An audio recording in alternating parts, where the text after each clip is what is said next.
श्री शिवाय नमस्तुभ्यम। मध्य प्रदेश के विदिशा जिले में गिरधर कॉलोनी में गुरुजी पंडित प्रदीप मिश्रा जी के द्वारा श्री वेदवती शिव महापुराण कथा शुरू हो गई है।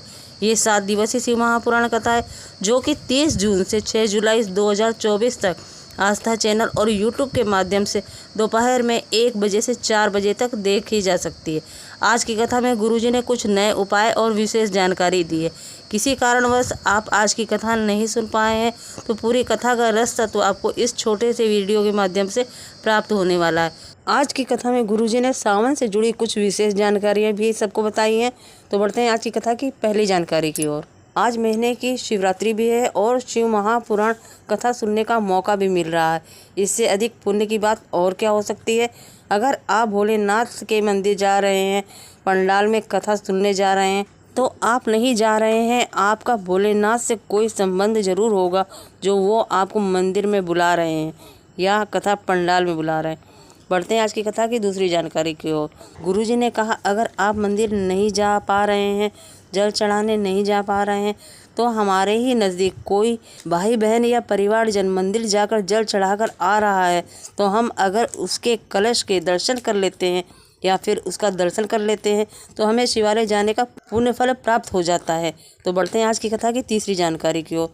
आपने देखा होगा कई जगह देखने को मिलता है, जब आप भगवान फूल की माला लेने जाते हैं तो फूल माला देने वाला उसमें माला के साथ 2-4 फूल भी डाल देता है या बेलपत्र या दूर्वा डाल देता है। वो इसलिए ऐसा करता है, आपने तो माला ले ली, वो फूल भगवान को अर्पित हो जाए, इस भाव से वो फूल अपनी ओर से जरूर रख देता है। बढ़ते हैं आज की कथा की चौथी जानकारी की ओर।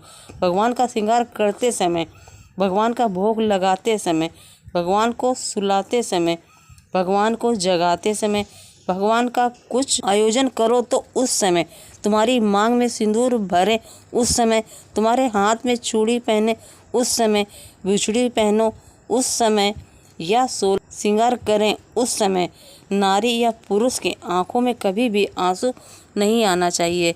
इस बात का आपको विशेष ध्यान रखना चाहिए। बढ़ते हैं आज की कथा की 5वीं जानकारी की ओर। गुरुजी ने सबसे निवेदन किया कि दिखावा करके भोलेनाथ को रिझाने का प्रयास न करें, बल्कि अपनी भक्ति भाव और निर्मलता से ऐसा रिझाने का प्रयास करें कि भोलेनाथ आपके द्वार में आकर खड़े हो जाए और तुम्हारे दुख काट दें। बढ़ते हैं आज की कथा की 6वीं जानकारी की ओर। कई लोग कहते हैं पूरा साल 1 लोटा जल और सावन में 2 लोटा जल, ऐसा क्यों?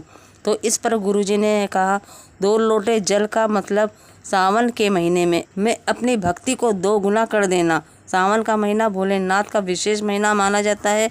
तो बढ़ते हैं आज की कथा की 7वीं जानकारी की ओर। अगर आपको सावन में बेलपत्र ना मिले तो आप शिवलिंग पर चढ़ी बेलपत्र को ही धोकर वापस अर्पित कर सकते हैं। अगर वो भी ना मिले तो आप अपने हाथ की 3 उंगलियों का स्पर्श बेलपत्र के निमित्त शिवलिंग पर कर दीजिए। मतलब आपको अपने अंगूठे के पास की जो 3 उंगलियां हैं उनको यदि आपके पास बेलपत्र नहीं है और शिवलिंग पर भी कोई बेलपत्र ना चढ़ी हो, तो बेलपत्र नहीं मिल रही है और आपको बेलपत्र चढ़ाना है, तो आपको अंगूठे के पास की 3 उंगलियों का स्पर्श बेलपत्र का भाव रखते हुए शिवलिंग पर कर देना है। वो भी भोलेनाथ स्वीकार कर लेते हैं। बढ़ते हैं आज की कथा की 8वीं जानकारी की ओर। शिव महापुराण की कथा कहती है, 2 व्रतों का अनुसरण जरूर कीजिएगा। जीवन में अगर ये 2 व्रत रखते हैं, सावन के सोमवार, प्रत्येक माह की शिवरात्रि। शिव महापुराण की कथा कहती है, साल भर आपने कोई व्रत किए हो या ना किए हो, पर आपने सावन के सोमवार का व्रत करते हैं और जो हर महीने की शिवरात्रि आती है उसमें व्रत करते हैं, तो आपको वर्ष भर के व्रतों का पुण्यफल प्राप्त हो जाता है। जीवन में ये 2 व्रत अवश्य धारण कीजिएगा। बढ़ते हैं आज की कथा की 9वीं जानकारी। अगर आपको कुछ नहीं आता तो आप शंकर भगवान को रिझाने के लिए पंचाक्षर मंत्र नमः शिवाय, षडाक्षर मंत्र ओम नमः शिवाय या श्री शिवाय नमस्तुभ्यम मंत्र का जाप दिन में ही अपने मन में कर सकते हैं। तो बढ़ते हैं आज की कथा की 10वीं जानकारी की ओर। परमात्मा के लिए किया गया, शंकर के लिए किया गया और अपने बच्चों के लिए किया गया। कभी भी आपको याद नहीं करना है कि मैंने इतने व्रत किए, इतना पूजन किया, अपने बच्चों के लिए ये किया वो किया, ऐसा आपको गुणगान नहीं करना है। आपको अपने गुण और दूसरों के अवगुणों का गुणगान नहीं करना चाहिए। बढ़ते हैं आज की कथा की 11वीं जानकारी की ओर। कोचिंग देने वाले लाखों हैं, ज्ञान देने वाले करोड़ों हैं, पर उन्नति की सीढ़ी वही चढ़ता है जो स्वयं मेहनत करके आगे बढ़ता है। तो बढ़ते हैं आज की कथा की 12वीं जानकारी की ओर। पशुपति व्रत करने का फल आपको निश्चित मिलता है। एक बार बाबा नहीं सुनता तो 3 महीने बाद आप जब चाहें व्रत फिर से रखिए, बाबा अवश्य सुनेगा। पशुपतिनाथ व्रत की पूजा विधि गुरुजी ने बताई है। पशुपतिनाथ का व्रत एक ही मंदिर में किया जाता है। 5 सोमवार व्रत किए जाते हैं और 5वें सोमवार में ही व्रत का उद्यापन किया जाता है। पहले व्रत में जब आप पूजन करेंगे, अर्चना करेंगे तो सुबह के समय बाबा का अभिषेक, स्नान, पूजन किया जाता है और जो थाली आप लेकर गए हैं वही थाली लेकर आपको शाम को भी जाना रहता है। पर शाम के समय उस थाली में आपको 6 दिए रखना होता है और प्रसाद रखना होता है और दोने, कागज जो भी आप हिस्से करेंगे आपको घर से हिस्से करके नहीं ले जाना है। मंदिर में भोलेनाथ के सामने आपको 3 हिस्से रखना है। अब कई लोग क्या करते हैं, 2 दोने में रख लेते हैं और 1 स्टील का बर्तन रख लेते हैं और पहले से ही माना जाता है कि स्टील वाला पात्र हमारा है, तो आपको 3 दोने बराबर से रखना है। बाबा के सामने प्रसाद के 3 हिस्से कीजिएगा, 5 दिए प्रज्वलित कीजिएगा। 6वां दिया आपको नहीं जलाना है पर आपको जमीन में रखना है। इसके बाद जब पूरी पूजा हो जाए उसके बाद जो आपने दिया नहीं जलाया है उसे आप अपनी थाली में रख लें और जो प्रसाद के 3 हिस्से आपने बाबा के सामने किए हैं तो उसमें से 1 हिस्सा उठाकर आप अपनी थाली में रख लीजिए। जब आप घर आएँ तो घर में सबसे पहले आपको 6वें नंबर का जो दिया उठाकर लेकर आए हैं वो दिया घर के सीधे हाथ की तरफ जला दीजिए और उसके बाद घर में प्रवेश कीजिएगा। और जब आप शाम का भोजन या रात का भोजन करने बैठें, सबसे पहले जो प्रसाद आप लेकर आएँ वो प्रसाद आपको पाना है, उसके बाद में भोजन करना है। जो प्रसाद आप लेकर आएँ वो प्रसाद किसी को नहीं देना है। तो बढ़ते हैं आज की कथा की 13वीं जानकारी की ओर। अमावस्या की तिथि में किए जाने वाले विशेष उपाय की जानकारी गुरुजी ने दी थी। 5 जुलाई 2024 को अमावस्या की विशेष तिथि पड़ रही है।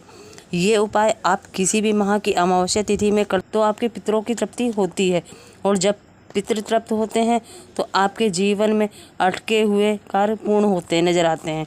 गुरुजी ने कहा, अगर आपको लग रहा है कलेश होता है, बार बार बर्तन गिरते हैं, परिवार वालों में आपस में बन नहीं रही है, घर में पैसा टिकता नहीं है, दवाइयों में पैसा जा रहा है, व्यापार नहीं चल रहा है, तो आपको किसी भी अमावस्या तिथि में एक सरल व आसान उपाय करना है। अब आपको चंदन का उपयोग करते हुए 7 विशेष स्थानों पर बिंदी लगानी है।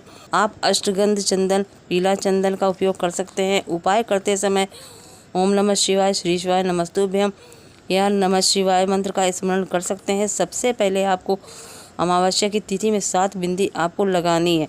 सबसे पहले वो पहली बिंदी शिवलिंग के ऊपर लगानी है, इसके बाद गणेश जी के स्थान पर, फिर कार्तिकेय जी के स्थान पर, चौथी बिंदी अशोक सुंदरी माता के स्थान पर और 5वीं बिंदी ऊपर जो जलाधारी टंगी होती है वहाँ पर लगानी है। यदि ऊपर जलाधारी नहीं लगी है तो 5वीं बिंदी आपको वो भी शिवलिंग पर लगा देना है और इसके बाद जो गोल कटी भाग होता है 6वीं बिंदी आपको माता पार्वती के हस्त कमल में लगानी है। 7वीं बिंदी आपको नंदी के 2 सींग होते हैं वहाँ पर लगा देनी है।